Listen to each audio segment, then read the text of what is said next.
اللہ نے فرمایا سب کے سب سجدہ کرو، سب سجدے میں چلے گئے۔ پتہ ہے ایک تھا ابلیس جو غرور کی وجہ سے سجدہ نہیں کیا، کھڑا رہا۔ ابلیس کون ہے؟ یہ شیطان جس کا نام عزازیل، یہ کون ہے؟ فرشتوں کو تعلیم دینے کے لیے اس کو مامور کیا گیا تھا، اس کو معلم الملائکہ کہتے ہیں۔ بعضوں نے اس کو فرشتوں میں شمار کیا، لیکن مفسرین کی اکثر رائے یہ ہے کہ وہ جنات میں سے تھا۔ ابلیس کس میں سے تھا؟ جنات میں سے تھا، لیکن فرشتوں کے ساتھ رہتا تھا، اس لیے حکم اسے بھی تھا۔ حالانکہ وہ اللہ کی بہت عبادت کیا ہے، بہت عبادت، اتنی عبادت کیا ہے کہ اس کے سجدے اگر زمین پر پھیلا دیے جائیں تو ایک رائی کے دانے کے برابر بھی جگہ خالی نہیں ہوگی، اتنے سجدے اللہ کے کر چکا، لیکن اس وقت سجدہ نہیں کیا۔ تو رب تعالیٰ نے سوال فرمایا، قال ما منعک الا تسجد اذ امرتک، تو سجدہ کیوں نہیں کیا جبکہ میں نے تجھے حکم دیا تھا؟ قال انا خیر منہ، کہنے لگا اے مولا میں اس سے بہتر ہوں، آدم سے میں بہتر ہوں۔ خلقتنی من نار وخلقتہ من طین، تو نے مجھے آگ سے بنایا ہے اور اسے مٹی سے بنایا ہے۔ آگ بلند رہتی ہے، مٹی نیچے رہتی ہے، بلند آدمی نیچے والے کو سجدہ کیسے کرے؟ ہاں یہی غرور ہے۔ اب اس سے پتہ چلا کہ کائنات کا سب سے پہلا گناہ وہ تکبر ہے، غرور، گھمنڈ، میں پن، کہ میں یہ ہوں، اس کے سامنے کیوں جھکوں؟ یہ ابلیس کی یہیں سے خصلت شروع ہوئی۔ اللہ تعالیٰ نے فرمایا تو نے آدم کو دیکھا لیکن یہ نہیں دیکھا کہ حکم میرا تھا، حکم اللہ کا تھا۔ فاخرج منہا فإنک رجیم، آج سے تو ہمارے دربار سے نکل جا، اس لیے کہ تو مردود ہو گیا، راندہ بارگاہ، ہمیشہ کے لیے اس کو مردود قرار دے دیا گیا۔ یہ واقعہ میں بتا رہا ہوں آپ کو، یہ آج سورہ اعراف کے شروع میں ہی ہے۔ تو ابلیس نے کہا اے اللہ تو نے مجھے نکال دیا اپنے دربار سے، فرشتوں کی جماعت سے، انظرنی الی یوم یبعثون، بس مجھے قیامت تک کی مہلت دے دے بس۔ اور رب تعالیٰ سے ڈائریکٹ چیلنج کر رہا ہے، اللہ سے چیلنج کر رہا ہے، مجھے تو ٹائم دے دے بس۔ کیا کرے گا؟ کہتا ہے قال رب بما اغویتنی لاقعدن لهم صراطک المستقیم، بس تو مجھے ٹائم دے دے، قیامت تک تیرے جتنے بندے آئیں گے میں سیدھے راستے پر بیٹھ جاؤں گا۔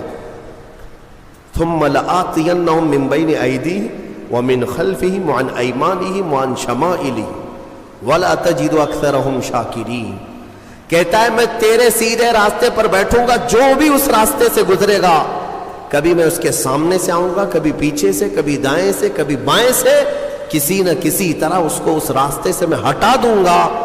اے رب تیرے بندوں میں تو شکر کرنے والے نہیں پائے گا۔ اللہ کو یہ چیلنج کر رہا ہے۔ دوسری آیتوں میں یہ تک کہا اس نے قال فبعزتک لاغوینہم اجمعین، تیری عزت کی قسم اے اللہ، عزت اس کو بھی معلوم ہے اللہ تعالی، اور قسم بھی اللہ کی عزت کی کھا کر کہہ رہا ہے، تیری عزت کی قسم میں تیرے سارے بندوں کو گمراہ کروں گا، سارے بندوں کو گمراہ کروں گا۔ رب تعالیٰ سے چیلنج کیا، رب نے فرمایا قال انک من المنظرین، جا تجھے ٹائم دیا جاتا ہے، مہلت ہے تجھے، جتنا ٹائم چاہیے پورا لے لے، ٹائم ہی نہیں طاقت بھی دے دی گئی، قوت بھی دے دی گئی، دنیا میں جتنی تیزی سے ایک جگہ سے دوسری جگہ جانا ہے سب تجھے دے دیا گیا، جا بہکا لے۔ کتنوں کو بہکاتا ہے؟ ان عبادی لیس لک علیہم سلطان، اللہ فرماتا ہے تو پوری کوشش کر لے، میرے کچھ بندے ایسے ہوں گے جن پر تیرا داؤ نہیں چلے گا، نہیں چلے گا، تیرا داؤ نہیں چلے گا۔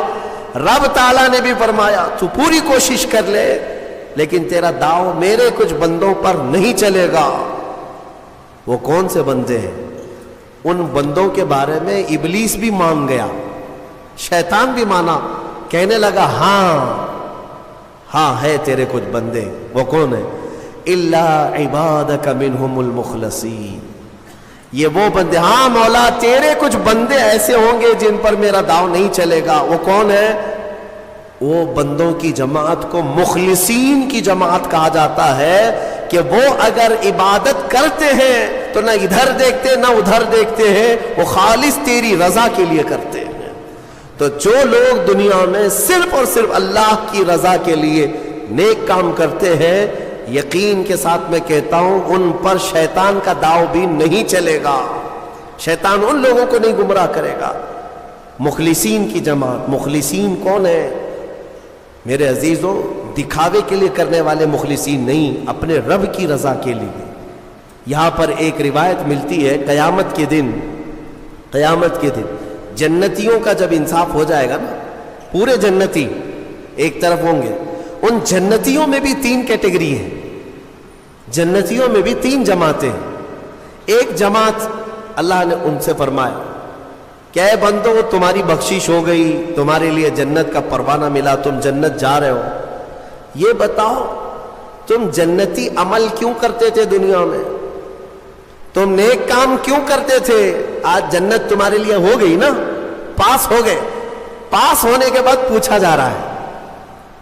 تو وہ جماعت کہتی ہے، مولا ہمیں تیری دوزخ سے بہت ڈر لگتا تھا، بہت ڈر لگتا تھا، اس کے ہولناک عذابات، اور تیری دوزخ سے ڈر کر کے ہم نیک کام کرتے تھے۔ اللہ فرماتا ہے ٹھیک ہے میں تم سے راضی ہو گیا، تم جنت میں جاؤ۔ دوسری جماعت، ان سے پوچھا جائے گا تم کیوں کرتے تھے؟ یہ سیکنڈ کیٹیگری ہے جنتیوں کی، تم کیوں نیک کام کرتے تھے؟ تم بھی پاس ہو گئے۔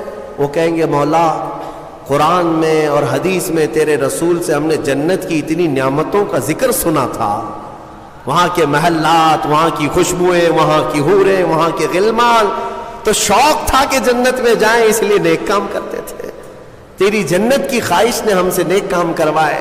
رب تعالیٰ فرماتا ہے جاؤ تم سے راضی اور تمہارے لیے جنت ہے، چلے جاؤ۔ تیسری ایک جماعت ہوگی جنتیوں کی، یہ لاسٹ کیٹیگری ہے، ان سے پوچھا جائے گا میاں آپ بھی پاس ہو گئے، جنت میں جا رہے ہو نیکیوں کی وجہ سے، تم کیوں نیکیاں کرتے تھے؟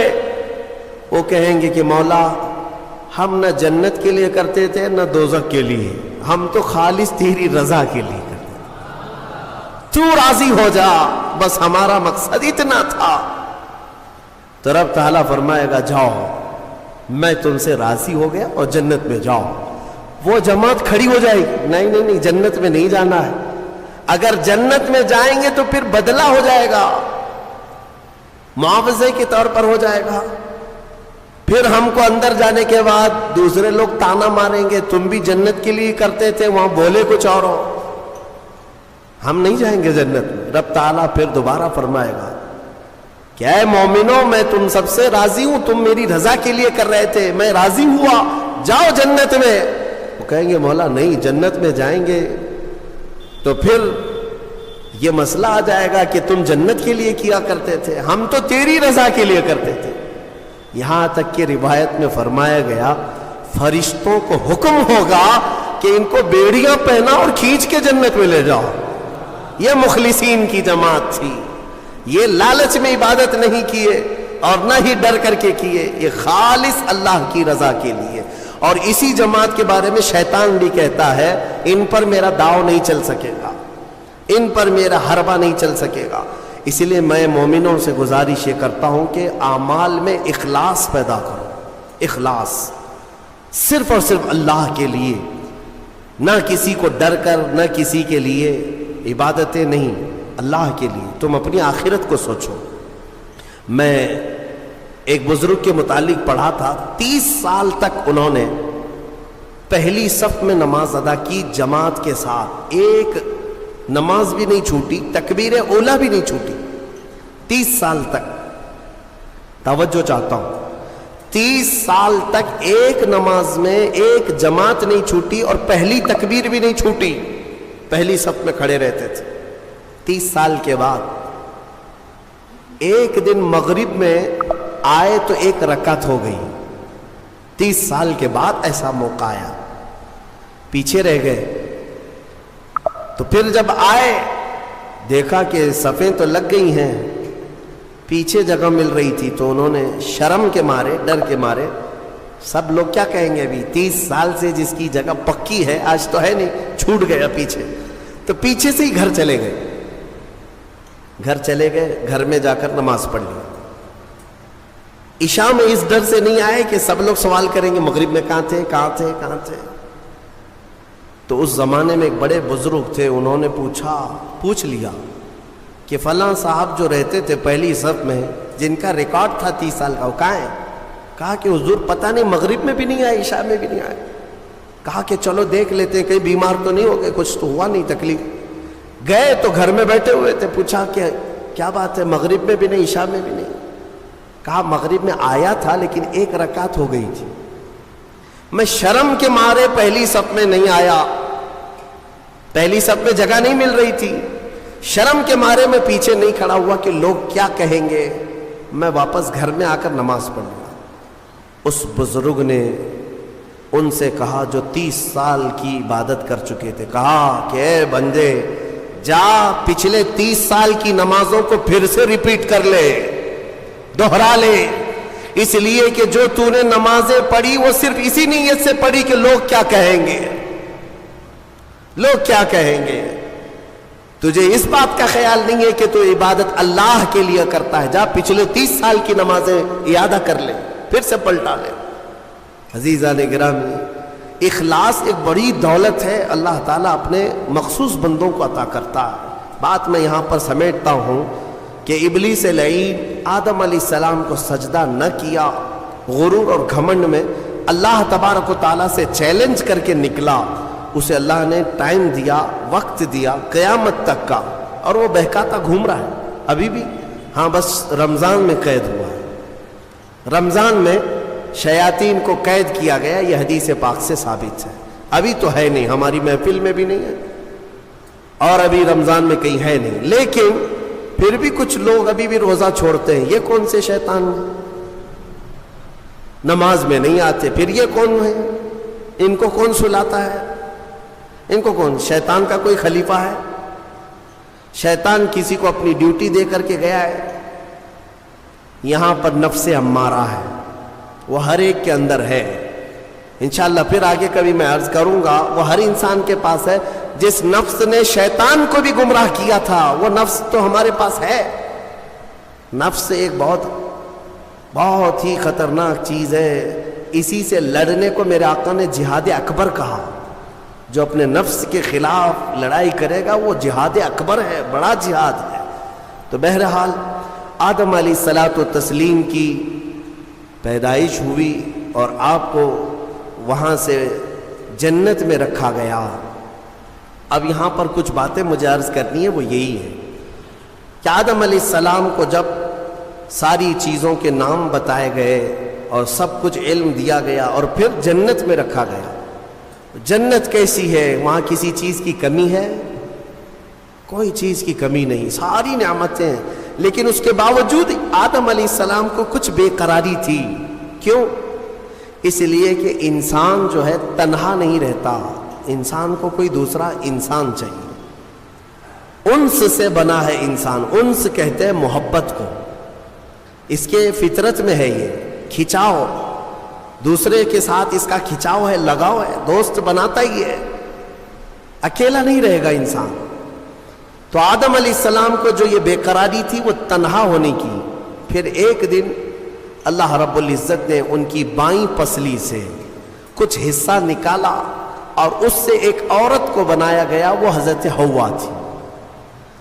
ہاں اتنی بات میں آپ کو بتا دوں، آدم علیہ السلام کی پیدائش وہ کس جگہ ہوئی اللہ بہتر جانے، کوئی تو جگہ ہوگی، لیکن عورت کی پیدائش تو جنت کے اندر ہوئی۔ کہاں ہوئی ہے؟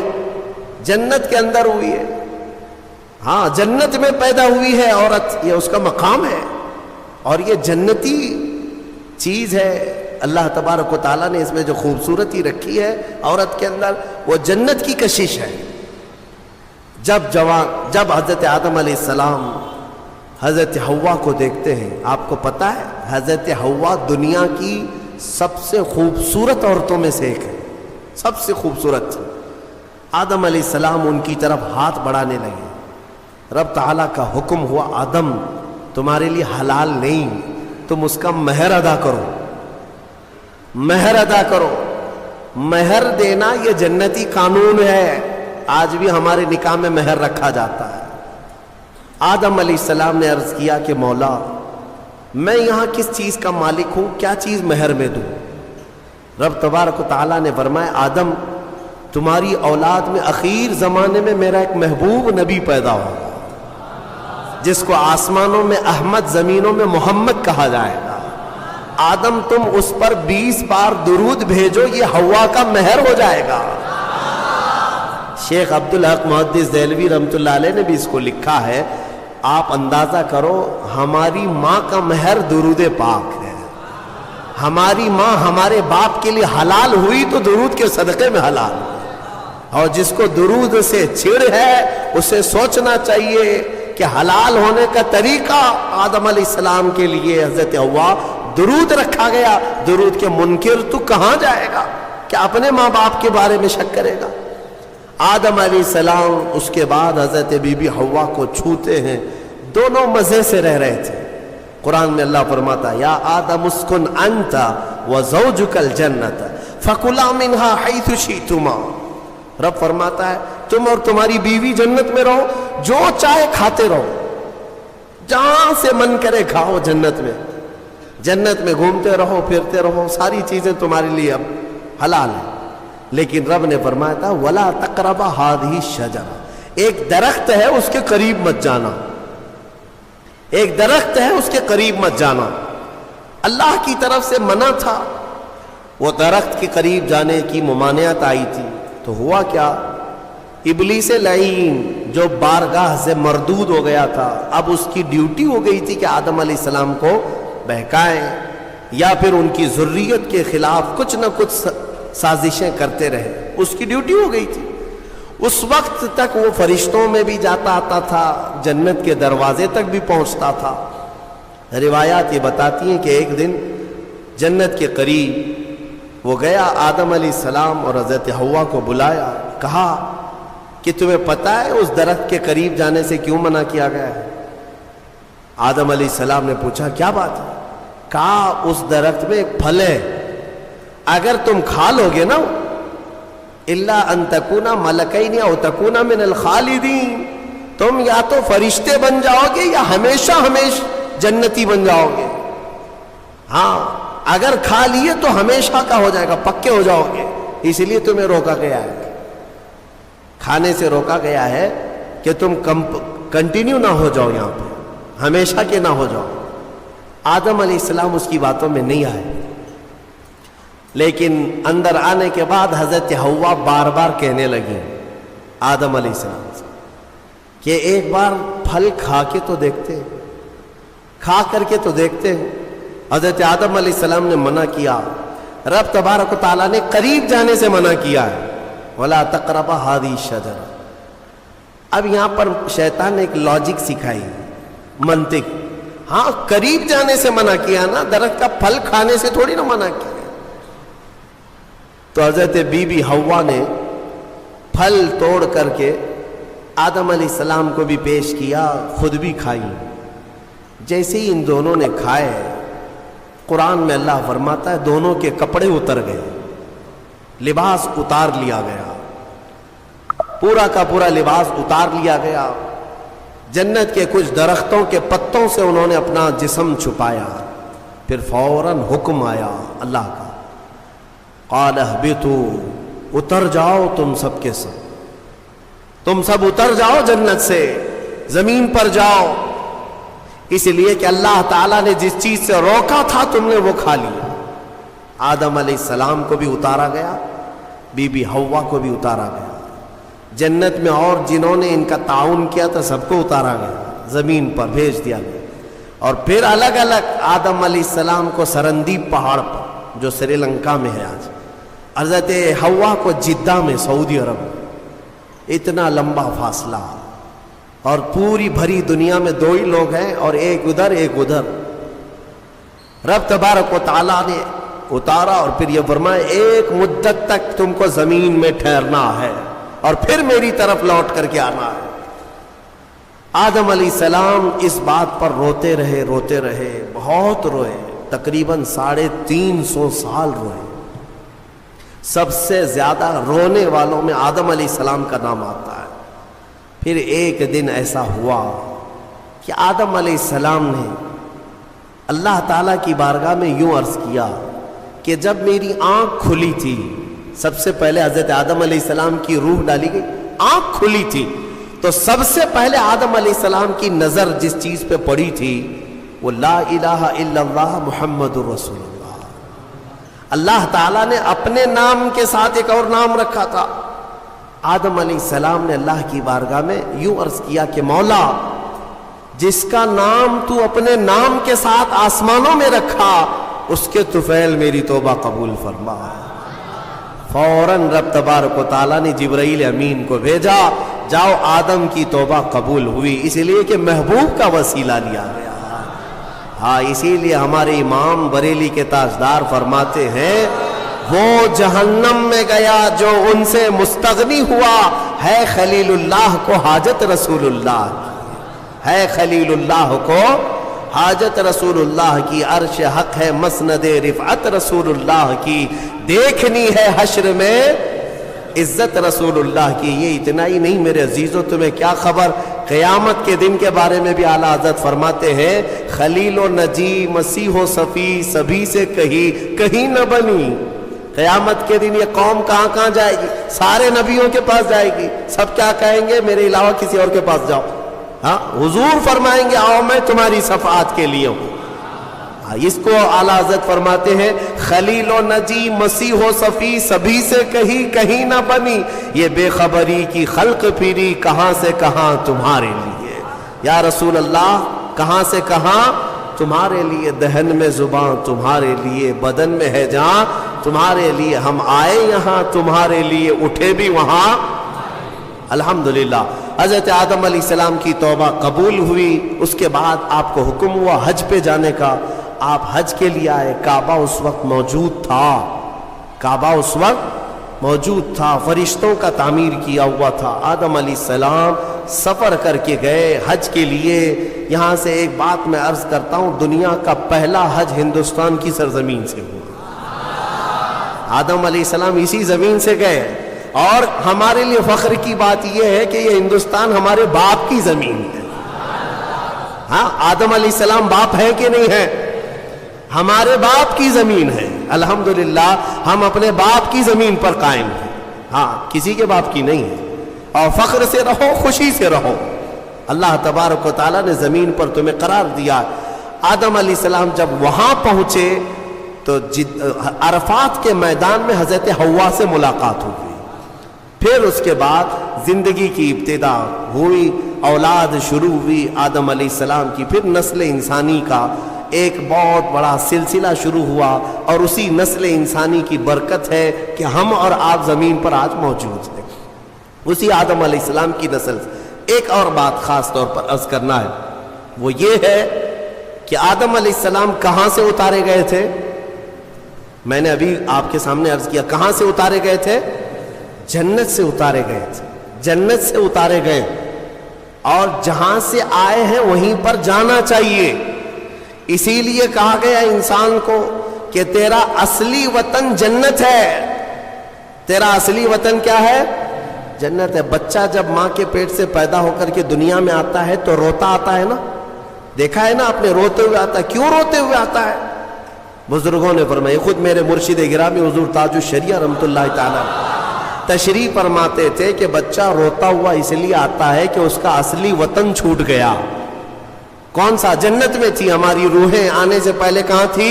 جنت میں تھی۔ اصلی وطن جب بھی چھوٹتا ہے تو روتا ہوا آتا ہے، اور اسی لیے شاعر کہتا ہے، شاعر کیا کہتا ہے کہ یاد داری کے وقت زادنے تو ہما خنداں بودند تو گریاں۔ اے انسان، تجھے معلوم ہے جب تو پیدا ہوا تھا سب ہنس رہے تھے اور تو رو رہا تھا، ماں بھی ہنس رہی تھی، باپ بھی ہنس رہا تھا، خوشی میں سب پیڑے بانٹ رہے تھے، جلیبیاں بانٹ رہے تھے، ہیں، سب خوش تھے کہ تو پیدا ہو، لیکن تم کیا کر رہے تھے؟ تم تو روتے ہوئے آئے تھے۔ چنا زی کے وقت مردنے تو ہما گریاں بودند تو خنداں. شاعر کہتا ہے اے انسان اب زندگی ایسی گزار کر جا کہ جب تیرے جانے کا وقت ہو تو سب رو رہے ہو اور تیرے لبوں پہ مسکراہٹ ہو. تو ہنستا ہوا جا. کون ہنستا ہوا جائے گا؟ جسے اپنے وطن پر جانے کا شوق ہو، اپنے اصلی وطن جانے کا جسے بھی شوق ہوگا، موت کے وقت اس کے لبوں پہ مسکراہٹ ہوگی. اور جسے جہنم جانے کا ہوگا، خاک مسکرائے گا، خاک مسکرائے گا. وہ تو ملک الموت کی شکل دیکھ کر کے لال پیلا ہو چکا ہوگا. ہاں اسی لیے جنت کی خواہش بھی رکھو کہ میرا اصلی وطن ہے، اور کام بھی وہی کرو تاکہ مرنے کے وقت لال پیلے نہ ہو، لبوں پر مسکراہٹ ہو. اسی لیے بہتوں کو مرتے وقت مسکرانا یہ ہمارے اختیار میں نہیں ہے. ہاں تم چاہو گے تو مسکرا لیں گے. ابھی ہم بیٹھے ہیں، ہنسنے کے لیے بولوں گا تو پورا پھاڑ کر کے ہنسیں گے، ہو سکتا ہے ابھی اختیار ہے، لیکن موت کے بستر پر میاں کسی کے اختیار میں نہیں. ہنسنا اس وقت تمہارے کنٹرول میں نہیں. اس وقت تو نزع کا عالم ایسا کہ مکھی بھی بیٹھے تو پہاڑ کے برابر لگے. ہنس کہاں سکو گے؟ ہاں بس وہی ہنسے گا جو زندگی بھر جنت میں جانے کی تیاری کرتا تھا اور مولا اسے موت سے پہلے جنت دکھا رہا ہو اور وہ ہنس رہا ہو. بس وہی ہنسے گا، باقی کسی کے کنٹرول میں نہیں ہے. اسی لیے میں اسی پر گفتگو ختم کرتا ہوں. ہمارے باپ آدم علیہ السلام جنت سے آئے تھے اور پھر وہ واپس جنت میں ہی جائیں گے. آدم علیہ السلام بھی، نوح علیہ السلام بھی، موسیٰ و عیسیٰ بھی، ابراہیم و اسماعیل بھی علیہ السلام، اور خود میرے آقا و مولا سیدنا محمد الرسول اللہ صلی اللہ علیہ وسلم جنت ہی میں جائیں گے. تو ہم جن کی امت ہیں، ہمارے لیے یہی فرض ہے کہ ہم بھی وہیں جائیں جہاں ہمارے رسول جائیں گے. اور جنت کے کام شروع کرو، نیکیاں کرو. اللہ تبارک و تعالی ہم سب کو اصلاح کی توفیق عطا فرمائے. مرنے سے پہلے مولا توبہ کی توفیق عطا فرمائے، جنتی اعمال کی توفیق عطا فرمائے. وآخر دعوانا الحمدللہ رب العالمین. السلام علیکم.